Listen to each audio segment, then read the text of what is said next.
Hello friends, मैं ब्रिजभान आप सभी लोगों का आरएम एकेडमी में स्वागत है।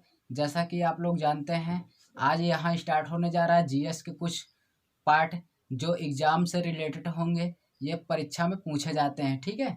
तो इसको हम अच्छे से सॉल्व करेंगे। तो हम लेकर आए हैं दोस्तों क्या अक्षांश रेखाओं से संबंधित क्वेश्चन जो एग्ज़ाम में पूछे जाते हैं। तो इसको स्टार्ट करने से पहले फ्रेंड्स हमारे इस चैनल को सब्सक्राइब करके बेल आइकन को दबा दीजिए, ठीक है। और ज़्यादा से ज़्यादा शेयर लाइक कीजिए। चलिए हम इस क्वेश्चन को स्टार्ट करते हैं, अर्थात इस यहाँ से जो प्रश्न पूछे जाते हैं जिस तरीके से उसको हम सॉल्व करते हैं। चलिए आज हम देखेंगे अक्षांश।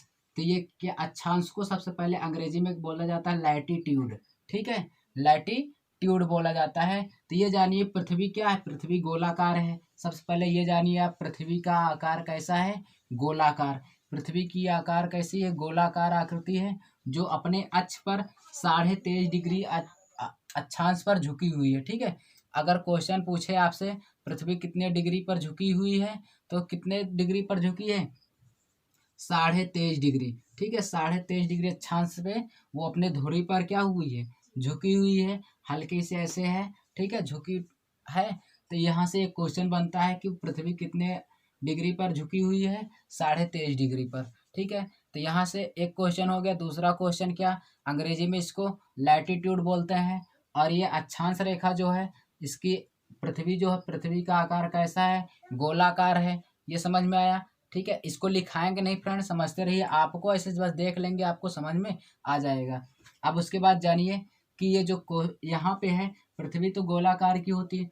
अब पृथ्वी में दो ध्रुव होते हैं। पृथ्वी में कितने ध्रुव होते हैं, दो ध्रुव होते हैं। वो कौन, एक यहाँ पे एक ध्रुव होता है, यहाँ पे एक ध्रुव होता है, ठीक है। तो इसको उत्तरी ध्रुव बोलते हैं, ठीक है, उत्तरी ध्रुव। यहाँ पे ये क्या होता है, दक्षिणी ध्रुव होता है, ठीक है। ये समझ में आया। पृथ्वी क्या है, पृथ्वी कैसी होती है, गोल, जैसे ग्लोब होता है गोलाकार आकृति की उसी तरह होता है। तो यहाँ पे हम अक्षांश रेखा या विषुवत रेखा या भूमध्य रेखा, हम जो भी यहाँ पे डाउट होते हैं उसको हम अच्छे से सॉल्व करेंगे। अब देखिए पृथ्वी को दो बराबर भागों में जब कोई रेखा बांटती है तभी तो ये उत्तरी ध्रुव और दक्षिणी ध्रुव में अलग होंगे। सबसे पहले ये जानिए पृथ्वी गोलाकार आकृति की है और इसकी हम लोग सोचते हैं ये कितनी दूरी तक होगी। इसको दूरी तय करके हम पृथ्वी का लास्ट छोर तक पहुंच सकते हैं, लेकिन ऐसा नहीं हो सकता क्योंकि ये पृथ्वी गोलाकार आकृति, इसका कोई किनारा है नहीं, ठीक है। यहाँ से देखिए पृथ्वी को जो दो बराबर भागों में बांटती है, या हम कह सकते हैं कि पृथ्वी को दो बराबर भागों में बांटने वाली काल्पनिक रेखा, पृथ्वी को दो बराबर भागों में बांटने वाली काल्पनिक रेखा विषुवत रेखा, या पहला 0 डिग्री रेखा, ठीक है, या जीरो डिग्री रेखा या अक्षांश रेखा, ठीक है। 0 डिग्री अक्षांश रेखा बोलते हैं, क्या बोलते हैं, अक्षांश बोलते हैं, ठीक है। विषुवत बोलते हैं इसी को क्या बोलते हैं, ठीक है, विषुवत बोलते हैं। विषुवत रेखा होती है, इसी को हम भूमध्य रेखा भी कहते हैं, ठीक है, भूमध्य रेखा, ठीक है। 0 डिग्री अक्षांश रेखा, विषुवत रेखा, भूमध्य रेखा। तो इसके जो नाम है हम डाउट नहीं होंगे, एग्जाम में जब आ जाता है विषुवत तो लड़के कहते हैं भूमध्य तो जानते थे, विषुवत क्या ये नहीं पता। तो आपको हर एक चीज जानकारी यहाँ पे मिलेगी, ठीक है। तो 0 डिग्री अक्षांश रेखा को विषुवत रेखा, भूमध्य रेखा के नाम से भी जानते हैं। अब देखिए 0 डिग्री के, अब यहाँ पे 0 डिग्री है तो ये देखिए पृथ्वी को दो बराबर भागों में बांट दी है, पृथ्वी को दो बराबर भागों में बांटी है। क्या है कि इसके ऊपर का भाग उत्तरी ध्रुव होता है जिसको नॉर्थ पोल या उत्तरी ध्रुव बोलते हैं, और इसके नीचे की ओर क्या दक्षिणी ध्रुव में, इसको ये साउथ पोल या तो दक्षिणी ध्रुव कहते हैं। तो ध्रुव कितने होते हैं, दो होते हैं, ठीक है। इसको आप जानते रहिए जो कि है उत्तरी ध्रुव और दक्षिणी ध्रुव। तो इसके ऊपर चलेंगे दोस्तों, तो यहाँ से 1 2 3 4 5 6 करके ऐसे शुरू होगा कि नहीं होगा। तो यहाँ पे ये जानिए कि इसके ऊपर जब चलते हैं सबसे पहले यहाँ पे कुछ दूरी चलेंगे तो हम मुख्य अक्षांश रेखाओं को पढ़ेंगे बस, ठीक है। तो यहाँ से कुछ दूर चलते तो यहाँ पे एक रेखा मिलती है, ठीक है, ऐसे, ठीक, उत्तरी ध्रुव में, जिसको इसका नाम क्या है, कर्क रेखा, ठीक है, कर्क रेखा है, कर्क रेखा। ये कितने डिग्री पर है, 23.5 डिग्री, ठीक है। कितने डिग्री पर, 23.5, ठीक है, 23.5 डिग्री अक्षांश रेखा है, ठीक है। इसको कर्क रेखा, लेकिन ये कर्क रेखा ऐसे कैसे कहेंगे, अगर कर्क रेखा किस ध्रुव में स्थित है?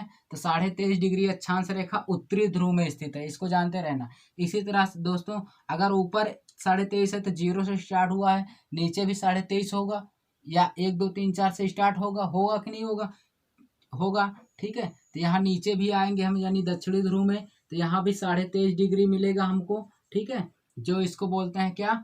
ये कर्क रेखा हो गया, इसको हम बोलते हैं मकर रेखा, ठीक है। क्या बोलते हैं? मकर रेखा। समझ में आया? अब इसके ऊपर और चलेंगे दोस्तों, तो यहाँ पे मिलेगा आपको 66.5 डिग्री, ठीक है। 66.5 डिग्री जिसको बोलते हैं आर्कटिक रेखा। उत्तरी ध्रुव में क्या बोलते हैं? आर्कटिक रेखा, ठीक है, आर्कटिक रेखा बोलते हैं। और इसके दक्षिणी ध्रुव में चलेंगे 66.5 डिग्री पे, 66.5 डिग्री पे, तो यहाँ पे क्या मिलता है? अंटार्कटिक रेखा, ठीक है, अंटार्कटिक रेखा, ठीक है, अंटार्कटिक रेखा। यहाँ से क्वेश्चन एग्जाम में पूछे जाते हैं, ठीक है। क्या पूछा जाता है कि कर्क रेखा कहाँ से किस दिशा में है, या उत्तरी ध्रुव में कि दक्षिणी ध्रुव में? तो क्या कहाँ पे होगा? ये उत्तरी ध्रुव में, ठीक है। आपसे क्वेश्चन पूछे मकर रेखा कहाँ है, तो 23.5 डिग्री दक्षिणी अक्षांश है। आपको पता है फ्रेंड्स कि मकर रेखा ही हमारे भारत के 8 राज्यों से होकर जाती है, ये पता है, ठीक है। ये समझ में आया? तो इसमें कितने ध्रुव होते हैं? 3 ध्रुव होते हैं। ये क्या है? उत्तरी ध्रुव। और यहाँ देखिए 0 से शुरू होता है, स्टार्ट होता है, तो यहाँ से जब चलते हैं ना ऊपर की ओर, यहाँ से यहाँ तक के बीच की दूरी कितने अक्षांश रेखा होती है? और एक चीज जानिए कि यहाँ से 0 डिग्री से ऊपर जब चलते हैं यहाँ तक, तो वो 90 अक्षांश रेखाओं की संख्या होती है। कुल अक्षांश उत्तरी ध्रुव में कितने अक्षांश होंगे? 90। तो यहाँ 0 से लेकर ऊपर जब चलते हैं, यहाँ उत्तरी ध्रुव तक आते हैं, 90 अक्षांश रेखा मिलती है। और फिर 0 से लेकर जब दक्षिणी ध्रुव में चलते हैं, तो यहाँ तक मान लीजिए, यहाँ से ऐसे करके फिर जब यहाँ दक्षिणी ध्रुव में यहाँ तक आते हैं, तो यहाँ भी आपको 90 डिग्री या 90 अक्षांश रेखा मिलते हैं। तो कहा जाता है, एग्जाम में पूछा जाता है कुल अक्षांश रेखाओं की संख्या कितनी है? तो 180, ठीक है। आपको एग्जाम में बहुत ही अच्छे एग्जाम में आपको 179 भी मिलता है, लेकिन अधिकतर एग्जाम में एक 180 कहता है, ठीक है, मतलब 180 अक्षांश रेखा। तो कुल अक्षांश रेखाओं की संख्या कितनी है? कुल अक्षांश की संख्या कितनी है भाई? अक्षांश रेखा की संख्या बताइए कितना? 180। कुल अक्षांश रेखाओं की संख्या कितनी है? 180। 90 उत्तरी ध्रुव में, 90 दक्षिणी ध्रुव में, ठीक है। तो अब यहाँ से क्वेश्चन पूछा जाता है कि अब ये बताइए कि सबसे बड़ा वृत्त कौन है? अगर ये पूछ ले आपसे कि यहाँ पे अक्षांश रेखाओं में कौन सा अक्षांश रेखा विषुवत रेखा है जिसकी आकृति सबसे बड़ी है, तो वो है कौन? 0 डिग्री अक्षांश रेखा या विषुवत रेखा या भूमध्य रेखा, ठीक है।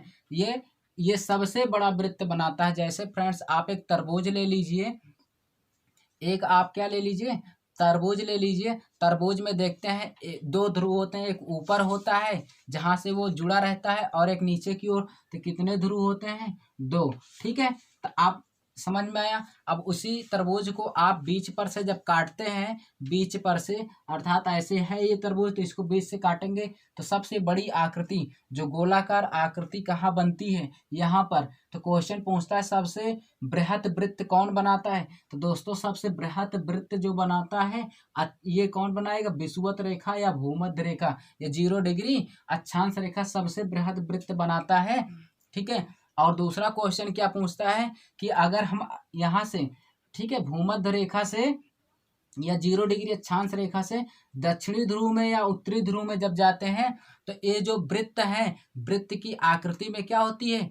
कमी आती है, ठीक है। इनका आकार घटता हुआ चला। अगर तरबूज को आप बीच से पर से काट दो, उसके बाद जैसे जैसे आप उसके ऊपर जाएंगे काटते हुए, क्या होगा? उसकी आकृति जो होगी छोटी होती चली जाएगी। तो उसके बृहत आकार का क्या होगा? उत्तरी ध्रुव की ओर जाने पर घटता है, ठीक है। उसी तरह दक्षिणी ध्रुव में भी आने पर क्या होगा? घटेगा। तो सबसे बृहद वृत्त कहाँ बनता है? अक्षांश रेखाओं पे, ठीक है। यानी अक्षांश नहीं, अक्षांश तो सभी रेखाएं हैं जो 0 डिग्री अक्षांश रेखा के समांतर, ठीक है, जो ऐसे पड़ी रेखाएं होती हैं उसको क्या बोलते हैं? अक्षांश रेखा। इसका नाम दे दिया गया है, ठीक है। तो यहाँ समझ में आया? तो यहाँ 0 डिग्री से उत्तरी ध्रुव में जाएंगे, 90 अक्षांश रेखा मिलेंगे, दक्षिणी ध्रुव में 90। तो टोटल अक्षांश रेखाओं की संख्या कितनी होती है? 180 होती है, ठीक है। ये समझ में आया? अब एक क्वेश्चन बहुत ही अच्छा पूछता है ये कर्क रेखा जो है 23.5 डिग्री उत्तरी ध्रुव में जो है, उत्तरी ध्रुव में, इसको बोला जाता है ट्रॉपिक ऑफ कैंसर। ठीक है, ट्रॉपिक ऑफ कैंसर। ठीक है, कैंसर, ट्रॉपिक ऑफ कैंसर के नाम से भी जाना जाता है। अगर आपसे क्वेश्चन पूछे कि ट्रॉपिक ऑफ कैंसर किस रेखा को कहते हैं, ठीक है, किस अक्षांश रेखा को कहते हैं, तो आप क्या कहेंगे, 23.5 डिग्री कर्क रेखा जो उत्तरी ध्रुव में है, इसको हम क्या बोलते हैं, ट्रॉपिक ऑफ कैंसर के नाम से भी जानते हैं। ठीक है, उसके बाद इसमें फ्रेंड्स क्वेश्चन और भी अच्छे अच्छे पूछे जाते हैं, तो हम उसके बारे में आपको हम परिचित कराएंगे। जैसे कि ये यहाँ पे ये तो आपको क्लियर हो गया, लैटिट्यूड माने क्या होता है, अक्षांश रेखा होता है, आर्कटिक है, मकर रेखा है, अक्षांश रेखा। तो यहाँ से एक क्वेश्चन और पूछता है, क्या कहता है, 0 डिग्री से ऊपर 1 2 3 चलेंगे तो 5 डिग्री यहाँ पे मिलता है, क्या 5 डिग्री उत्तरी ध्रुव में और 5 डिग्री दक्षिणी ध्रुव में। तो ये जो होती है यहाँ से यहाँ तक, यानी 0 डिग्री अक्षांश से 5 डिग्री उत्तरी ध्रुव, 5 डिग्री दक्षिणी ध्रुव में, यानी टोटल 10 डिग्री। तो इसको हम डोलड्रम पेटी बोलते हैं। यहाँ पे जो है 5 डिग्री ऊपर 5 डिग्री नीचे, यहाँ पे क्या बोलते हैं इसको, यहाँ से ये दोनों बीच की दूरी, यानी उत्तरी ध्रुव में 5 डिग्री और नीचे 5 डिग्री, इसको बोलते हैं क्या, डोलड्रम पेटी। ठीक है, डोलड्रम पेटी बोलते हैं, इसको नाम से जानते हैं, डोलड्रम पेटी के नाम से जानते हैं। क्यों ये फेमस है, क्योंकि यहाँ पे विषुवत रेखा है। ठीक है, यहाँ पे गर्मी ज़्यादा पड़ती है। ठीक है, गर्मियाँ ज़्यादा पड़ती है, जिससे क्या यहाँ पे हर एक दूसरी बेला यहाँ पर बारिश बहुत ही जमकर मूसलाधार वर्षा होती है, इसलिए वर्षा के लिए फेमस होती है। अगर आपसे एग्जाम में पूछे डोलड्रम पेटी क्या है, तो ये वर्षा के लिए फेमस, क्योंकि यहाँ पे हर रोज जो यहाँ पे निवासी हैं, यहाँ पे रोज यानी प्रतिदिन दूसरी बेला क्या होता है, बारिश मूसलाधार होती है। ठीक है, तापमान अधिक होने के कारण। ये समझ में आया।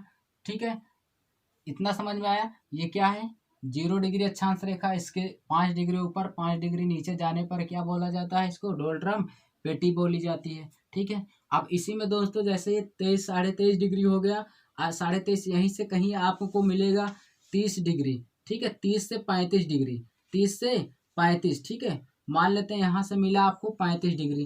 ठीक है, उत्तरी ध्रुव में भी यहाँ से चलेंगे 35 डिग्री। ठीक है, 30 से 35 डिग्री के बीच में। ठीक, 30 यहाँ होगा, 35 यहाँ, तो इसी के बीच में जो होगा 30 से 35 डिग्री दक्षिणी ध्रुव में, और 30 से 35 यहाँ पे क्या, 30 से 35 डिग्री उत्तरी अक्षांश में। ठीक है, दक्षिणी ध्रुव में भी और उत्तरी ध्रुव में भी 35 डिग्री अक्षांश को अश्व अक्षांश के नाम से भी जाना जाता है, जिसे बोलते हैं हार्स लैटिट्यूड। ठीक है, अश्व अक्षांश के नाम से भी जाना जाता है।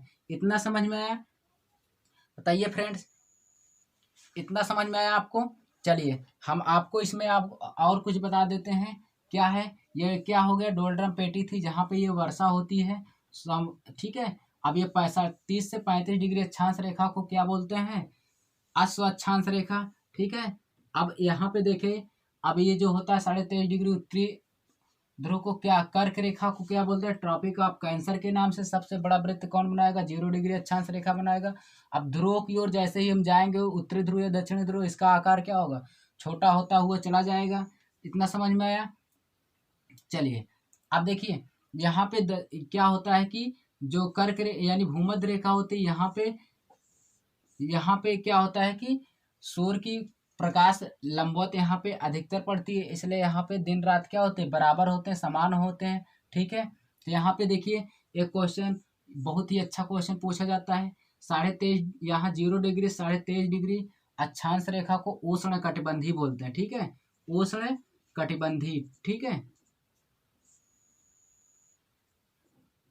उष्ण कटिबंधीय बोलते हैं। ठीक है, उष्ण कटिबंधीय। ठीक है, उसके बाद इसी तरह 0 डिग्री से यहाँ भी ये भी होगा सेम, यही इतनी दूर को हम क्या बोलते हैं, उष्ण कटिबंधीय। ठीक, उष्ण कटिबंधीय क्षेत्र बोलते हैं। अब ये समझ में आया। अब इसके बाद इसको जानते रहिए, क्योंकि यहाँ पे ज़्यादा गर्मी पड़ती है। समझ में आया इतना। तो कुल अक्षांश रेखाओं की संख्या कितनी हो गई, 180। ठीक है, इसी तरह से हम जो भी क्वेश्चन आएंगे इसको हम सॉल्व कर लेंगे। अब देखिए पृथ्वी के बारे में थोड़ा जान लीजिए। पृथ्वी की दो गतियां होती हैं। पृथ्वी की कितनी गतियां होती हैं? दो गतियां होती है। एक होती है घूर्णन गति, एक होती है परिक्रमण। ठीक है, अर्थात जिसको बोलते हो परिभ्रमण। ठीक है, परिभ्रमण गति होती है, एक होती है परिक्रमण। ठीक है, परिक्रमण ऐसे जान लीजिए जनरली। परिभ्रमण क्या होता है? पृथ्वी अपने ध्रुव पर, अर्थात ये जो ध्रुव है यहाँ पर जो घूमती है, जैसे मान लेते हैं ये पेन है, ये ऐसे अपने स्थान पे ऐसे ऐसे घूमेगी तो ये क्या होगा, ये ऐसे घूमेगी तो ये अपने ध्रुव पर घूम रही है, तो इसको हम परिभ्रमण काल कहते हैं। ठीक है, परिभ्रमण। ठीक है, इसी परिभ्रमण के काल के द्वारा ही पृथ्वी पे इसको दैनिक गति के नाम से भी जानते हैं। दैनिक गति क्या है? जिससे दिन व रात होती है। ठीक है, परिभ्रमण काल से। ठीक है, और ये परिक्रमण क्या है? ये परिक्रमण वो है जो पृथ्वी अपने अक्षांश में ध्रुव पर घूमने के साथ साथ सूर्य के बृहत वृत्त यानी चारों ओर ये पृथ्वी चक्कर भी लगा रही है, वही क्या होता है? परिक्रमण। परिक्रमण होता है, समझ लीजिए जैसे कोई पोल है या सूर्य है, सूर्य के चारों ओर पृथ्वी जो चक्कर लगा रही है, ठीक है, उसको परिक्रमण बोलते हैं। परिभ्रमण या घूर्णन उसे बोलते हैं जो अपने ऐसे ध्रुव पर ये पृथ्वी ऐसे घूमती रहे। ठीक है, तो ये दूसरा क्वेश्चन क्या बनता है कि पृथ्वी किस दिशा में घूम रही है? तो पृथ्वी पश्चिम से पूरब दिशा की ओर घूमती है। ठीक है, ये समझ में आया क्वेश्चन। तो हम मिलेंगे आपको नेक्स्ट पार्ट में। यहाँ पे हमने लैटिट्यूड को पढ़ा, अक्षांश रेखाओं को। अब इसके नेक्स्ट पार्ट में मिलेंगे हम आपको क्या, देशांतर रेखा में। ठीक है, तो ये जो है यहाँ पे क्वेश्चन एक और जान लीजिए क्या, दो अक्षांश रेखाओं के बीच की दूरी। दो अक्षांश रेखाओं के बीच की दूरी अर्थात जैसे 0 से 1 चलेंगे तो उसके बीच में, ठीक है, या 1 या 2 के बीच में जो दूरी होती है, दो अक्षांश रेखाओं, ध्यान समझना, दो अक्षांश, ये नहीं कि इसके दो अक्षांश, जैसे यहाँ पे 23 होगा, 23 के बाद जो 24 आता है उनके बीच के अक्षांश रेखा, जैसे 23 है, 23 के बाद 24, इनके अक्षांश रेखाओं के बीच की दूरी जो होगी 111 किलोमीटर होती है। दो अक्षांश रेखाओं के बीच की दूरी, हिंदी में लिख लेना, नोट कर लेना, दो अक्षांश रेखाओं के बीच की दूरी 111 किलोमीटर की होती है। ठीक है, दो अक्षांश रेखाओं के बीच की दूरी कितनी होती है? 111 किलोमीटर होती है, एग्जाम में पूछे जाते हैं। ठीक है दोस्तों, तो आपसे रिक्वेस्ट है कि हमारे इस चैनल को सब्सक्राइब करके बेल आइकन को दबा दीजिए, जिससे आपको मैं नेक्स्ट पार्ट, ठीक है, देशांतर के क्वेश्चन को अगर मैं यहाँ पे सॉल्व कराऊँ या मैपिंग द्वारा समझाऊँ तो आपको नोटिफिकेशन सबसे पहले जल्दी आपको मिल जाए। ठीक है, थैंक्स।